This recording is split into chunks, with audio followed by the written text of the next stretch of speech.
Good morning, students, or good afternoon, depending when you're watching this. This is Captain Kelly again, and this is our section. We did currents, tides, and water safety. This is our water safety portion. It's kind of important because you may learn some things in here that actually could not only save your own life, but could help to save your brother's, sister's, mom's, or dad's life. So it's kind of an important section. So, and then after this, the next session we're going to deal with is on sharks.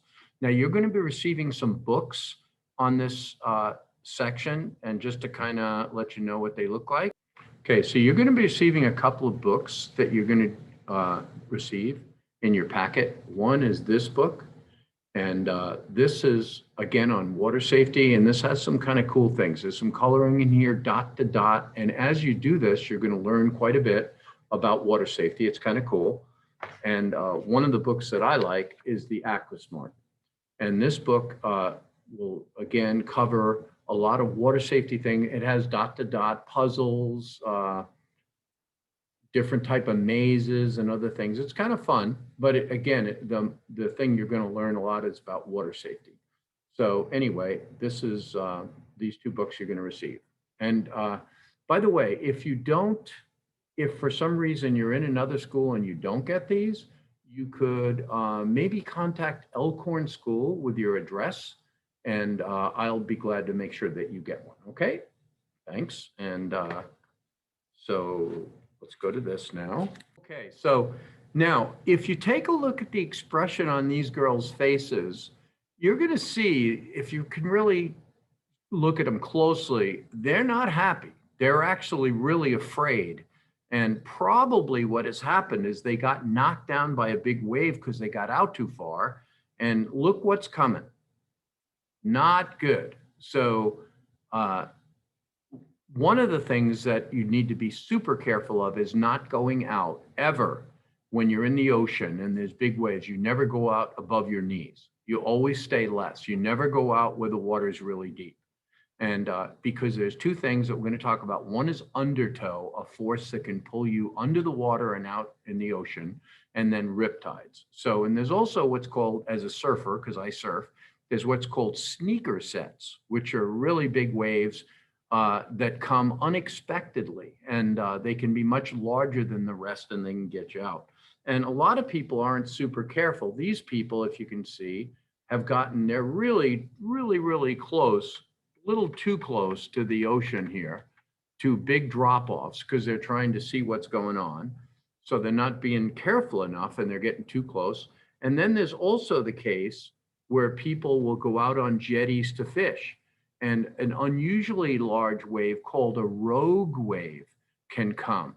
Now, this can happen on the beaches in different times a year. The waves can be sometimes almost 20 minutes to a half an hour apart, where waves come from the southern hemisphere and develop in Antarctica and come all the way up here. It takes a long, long time for them to arrive, but they can be very far apart, and they can knock people off jetties and get them in serious problems. So you have to be super careful of that. And the waves can be so powerful, you may not be able to see this, but this is a boat that got launched up on top of this jetty. So waves can be unusually strong, and rogue waves and other waves can come and hit. Now, we're going to take a look a little bit about rogue waves. And this was a surf contest that happened up at Mavericks. So we're going to take a little video on this, and you're going to see a little bit of what rogue waves can do and come. So let's take a look at that, and then we'll come right back. So the things that we have to be most careful of around the ocean are rogue waves and undertow, or actually rip currents. So this is an idea of what a rogue wave can do. It's kind of coming in.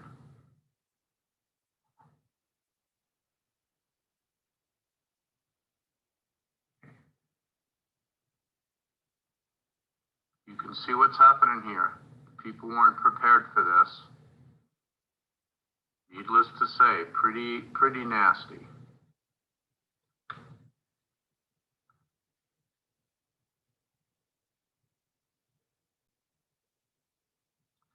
This is another shot of rogue waves where people weren't being super careful and they didn't really know the danger. This is at the Maverick Surf Contest.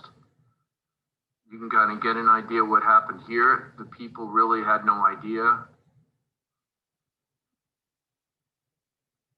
No one was killed in this episode, but there were a number of broken bones and people were hurt pretty severely.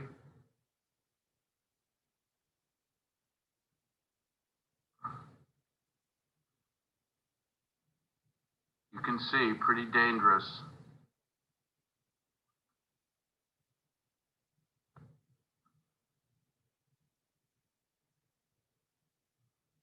This came right over the top of the jetty where they had put up tents and things to monitor the surf contest up there. This was in Half Moon Bay in California.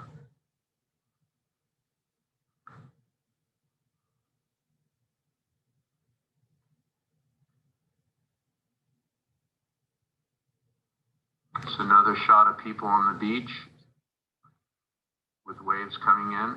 Again, one of the things that you have to be careful about is having a wave come and hit you and then getting caught in undertow, which happens during bad storms, or you can also have rip tides, which we're going to talk about in a minute.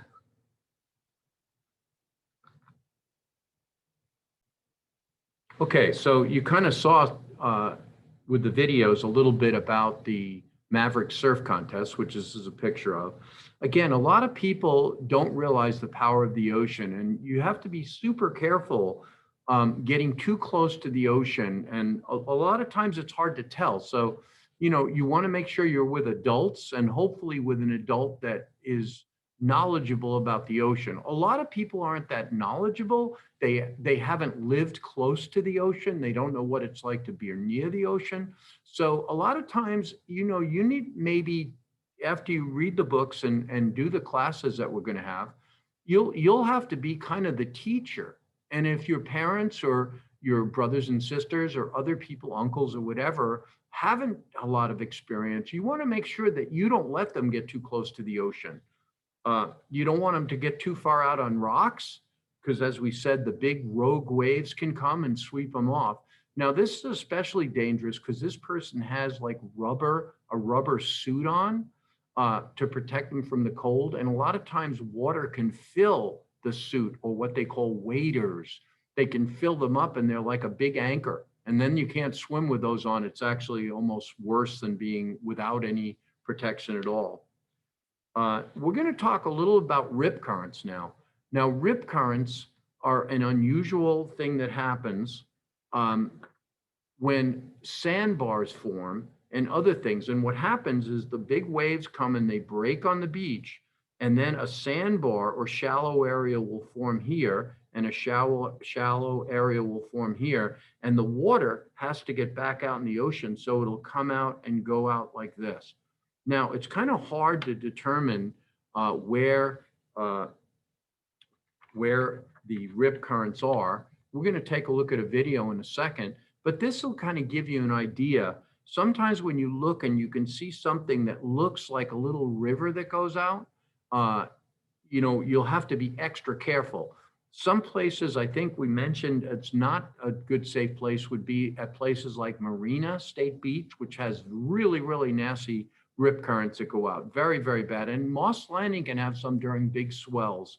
And I'll tell you a little story in a while about Moss Landing, but something you need to be careful of. Let's take a look at the video now, and maybe that'll help you to see a little bit more about rip currents.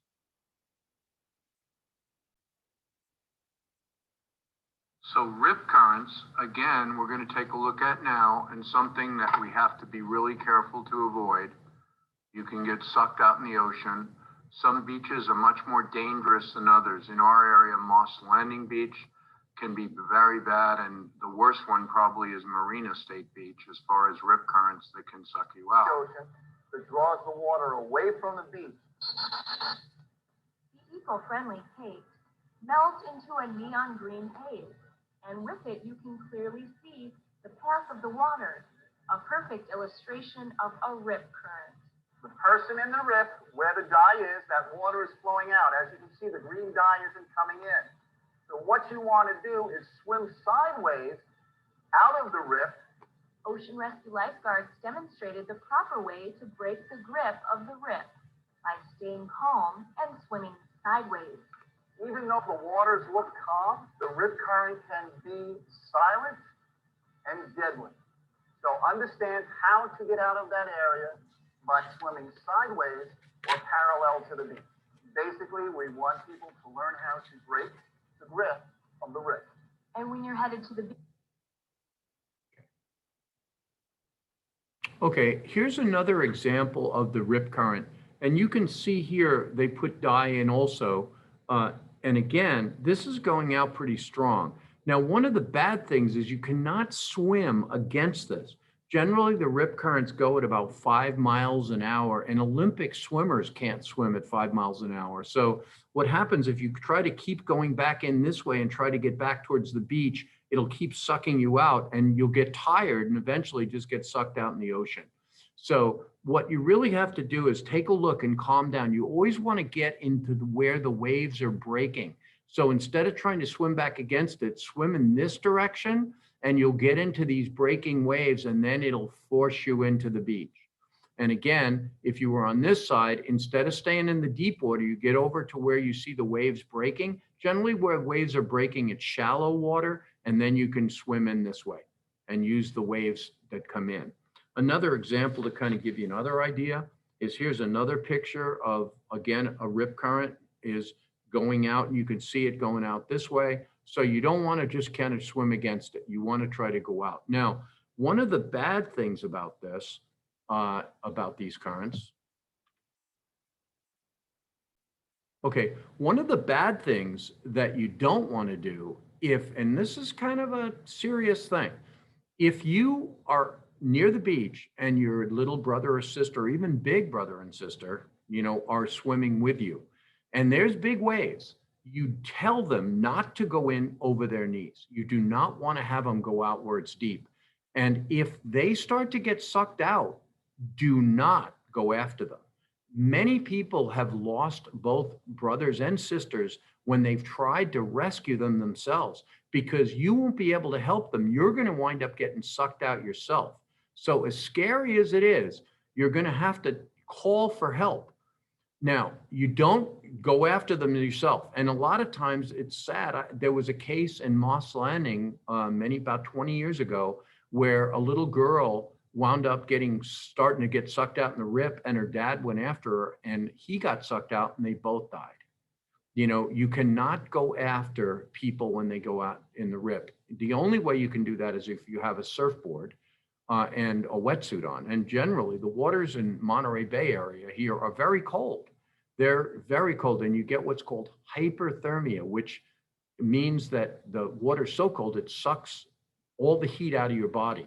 So what you do is most of the time when there's waves, there's going to be surfers around, and the surfers generally have wetsuits and a surfboard, and they can go help right away. They'll just run to the parking lot as fast as you can, scream and yell.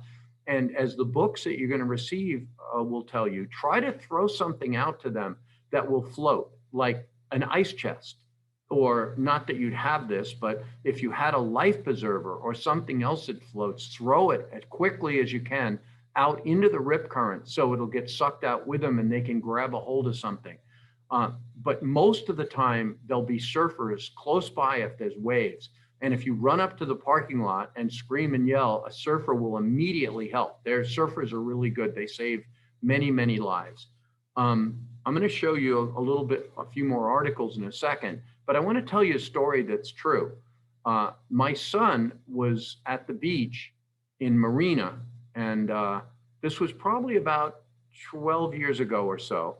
And two guys, gentlemen, young guys, whatever, they were teenagers. They came down and they weren't that familiar with the ocean, and they were at Marina State Beach, and they wound up going out a little too far, and the rip current sucked them out so far that within a short period of time, they were the length of a football field off of the beach. They tried to swim back against it and couldn't.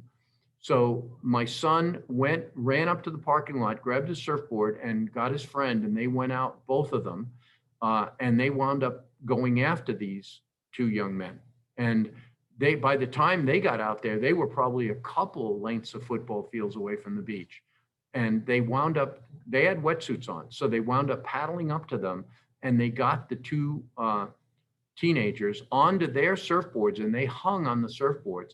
A rescue boat had to come with the Coast Guard from Monterey and came all the way to get them and loaded them on the boat, the two teenagers, and took my son and his friend back into the beach, where they jumped off and they surfed in. Both of the teenagers were okay. They were treated just with blankets and stuff. But if the surfers weren't there, they probably would not have been okay, because you can't stay in cold water for too long. Okay.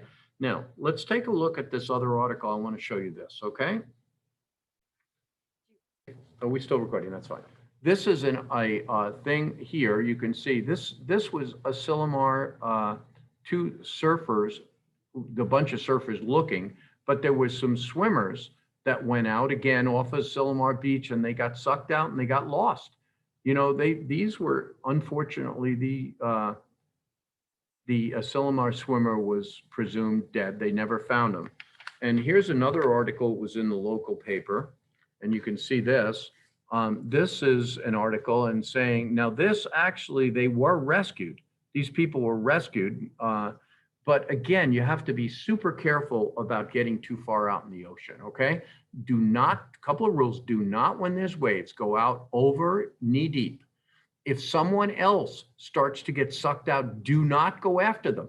Throw them something quickly that floats and go try to seek help. Generally try to go find a surfer. Again, they're equipped right away to get in the water and go help. So, anybody that has a cell phone, call the police right away. And there are lifeguards around that can get there, but generally surfers, as I say, are close by and can help really quickly, okay? Okay, so we're going to be discussing in our last part of this water safety, we're going to be discussing a little bit from the AquaSmart activity books. And in here, again, in the very back of the AquaSmart, there is a certificate of accomplishment.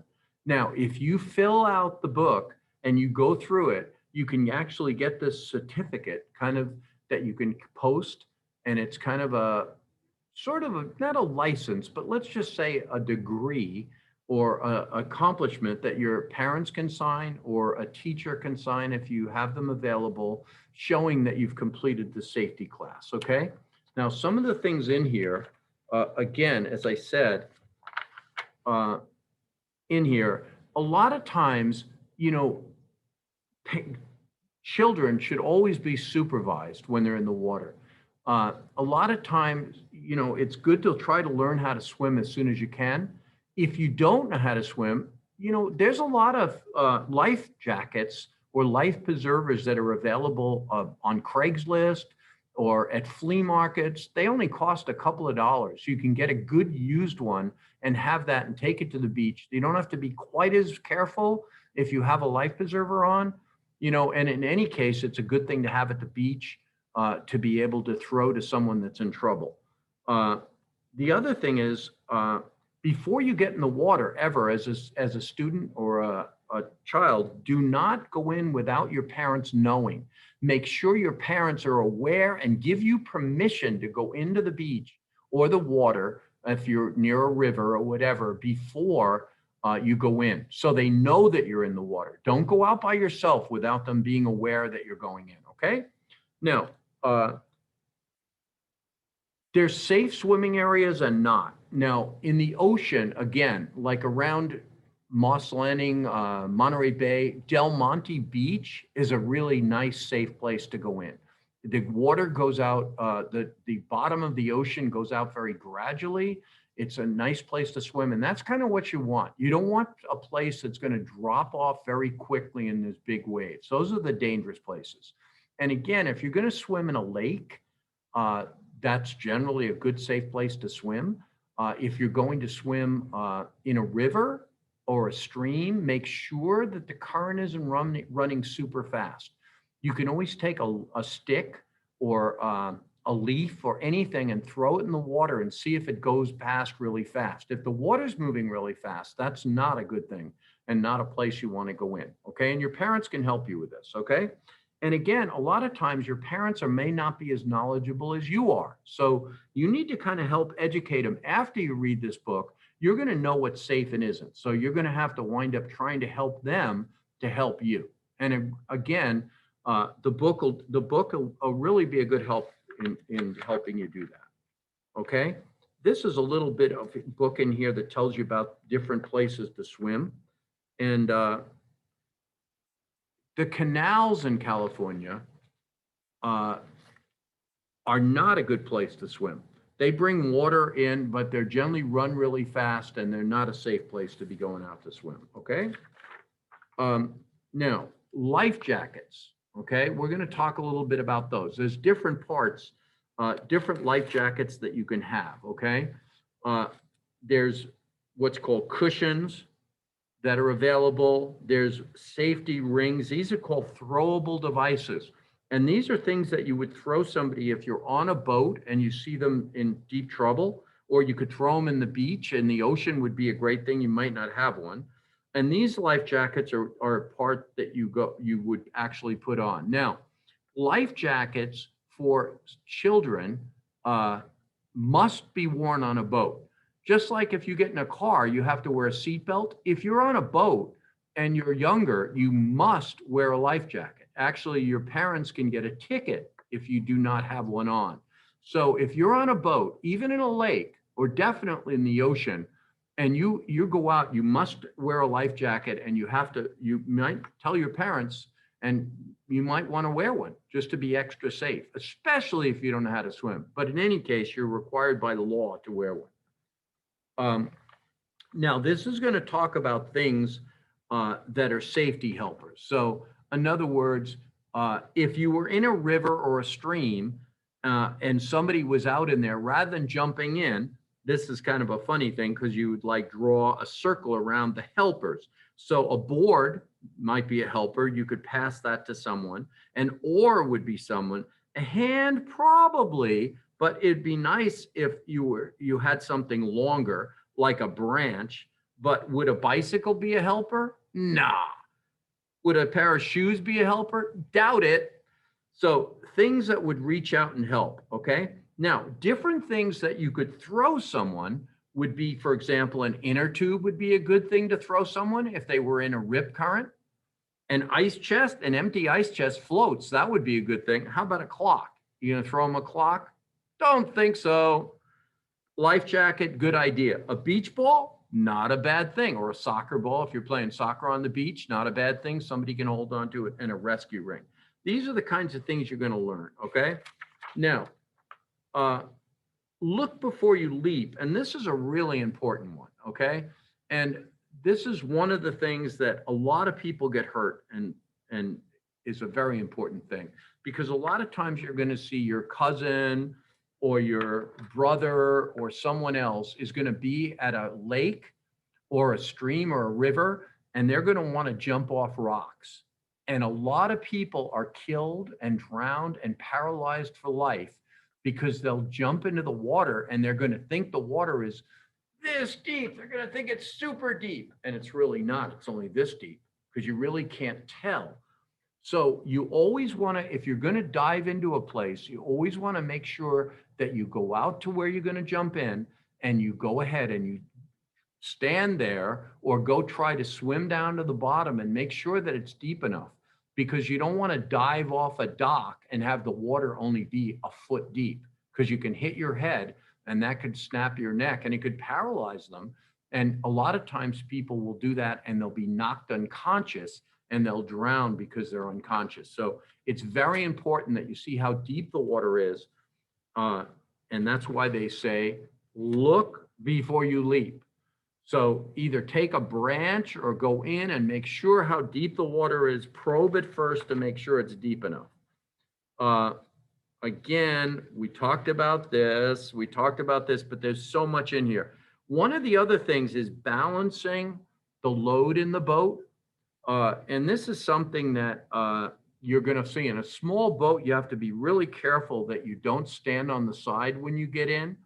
Generally, you want to stay low. I think we covered a little bit about this when we talked in one of our first lessons about getting into the rowboat. You want to keep keep yourself very low. Try to squat and stand into the center of the boat. And one of the most dangerous parts of a boat is the propeller. And many accidents are happening when people are in the water and the propeller is turning, because it can just chop anybody up and either kill them or seriously injure them. So you don't want to ever get in the water next to a boat when the propeller or engine is running. When I'm out in a boat and someone falls overboard and I have to rescue them, I always pull up next to them with the boat and I shut the engine down and then throw them a rope. Do never try to get up to someone when the boat is running, because it can be seriously injure them bad. So anyway, you're going to want to go through all of these other things. It's a really cool boat. It's going to help you to learn a lot more about boating and the safety in it. And then again, when you complete it, you can get the certificate, but you have to make sure that you complete all the exercises. Okay. All righty. Well, that's going to finish us up for today. So, okay, so that's going to finish up our class for today on water safety. And I hope you enjoy the books. And the next lesson we're going to have is on sharks. Okay, now, yeah, I've got some really scary sea stories, not only about sharks, but about other things in the ocean. So a lot of students really enjoy them. And at some point, maybe I'm going to share one with you. Okay. Because of my many years on the ocean, I've experienced a lot of things, and some have been just amazingly cool and some have been amazingly scary. So anyway, I'll see you during our shark class, and that's going to start next. And thank you very much. Bye now.